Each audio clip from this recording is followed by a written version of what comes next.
the Green Prince. My friend, thank you for responding to my call to come on and help us understand this.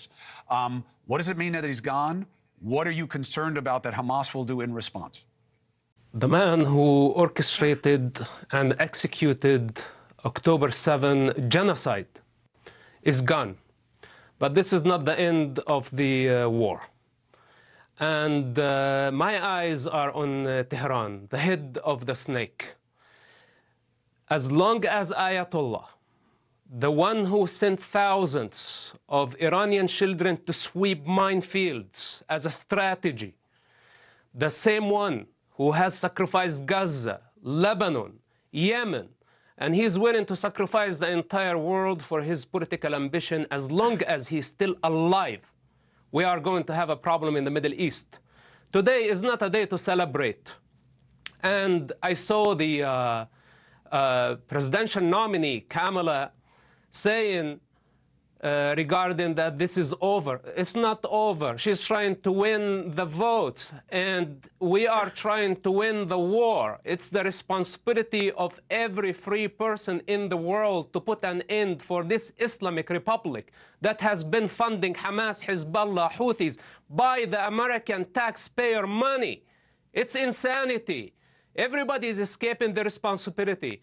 And now we don't have Sinwar in Gaza. Most of Hamas is destroyed. So why don't we pressure the Egyptian army to go into Rafah? If Israel cannot go into Rafah without huge civilian casualty, why don't we send the Egyptian army? We have been funding the Egyptian army $1.5 billion annually. Why cannot we pressure them to tell them, go get the job done and bring the hostages back? Because I am certain that the Gazans will not kill the Egyptian soldiers if they go into Rafah today to locate the hostages and bring them back to their families. Is that because Israel doesn't want Egyptian interference and control of an area that they have to make sure is clear for their own safety? This is an exceptional situation. If Egypt has the intention, with coordination with Israel, the United States, and the rest of the world, to go on one mission to bring the hostages back and remove Hamas fleeing forces from power and give the people their freedom back, then there is no problem. I don't think Israel would oppose that if it's actually coordinated with Israel.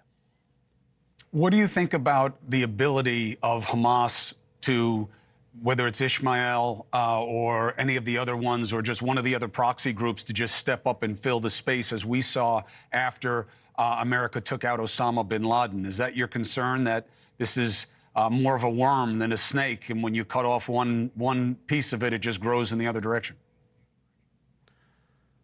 Look, Hamas, you can consider Hamas over. They have fleeing forces, and they can cause lots of trouble. Now, anybody who's going to replace Sinwar is going to die. Actually, Khaled Mashaal is a dead man walking. All Hamas leaders in Turkey, in Qatar, in Tehran, in Beirut, wherever they are dead men walking. I said this from the beginning of the war. On October 7, they crossed all the red lines. What they did is unforgivable, is unforgettable. So it doesn't matter who's going to come in office. All of them are wanted. All of them are on the Mossad hits list. And let me take it even farther. Ayatollah is on the Mossad's hit list, and the rest of the Iranian guards. For the next weeks, for the next months, could be for the next years, we are going to witness the elimination of everybody who orchestrated, funded, planned October 7. We cannot afford legitimizing such savages who killed people indiscriminately, who kidnapped infants, who kidnapped Holocaust survivors. Today is a good day. Today is a great day that we eliminated Sinwar. We have waited for so long, and you could see him, and you could see his nature. He's a coward. He's a coward. He was defeated, he was humiliated, and he had a very ugly death. But this is not the end of the story. We have lots of work to do, and I personally will not rest until I see the Ayatollah Hezbollah, Houthis, all Iranian proxies defeated and removed from power. And by the way, it's just a matter of time. I am sure there are people in Gaza that want freedom from Hamas. Enough is enough. More than 36 years of slavery to a sick ideology. And the rest of the world has legitimized them as a resistant movement. And I've been saying since the beginning of the war, this is not resistance. Killing, raping, looting, kidnapping, this is not resistance.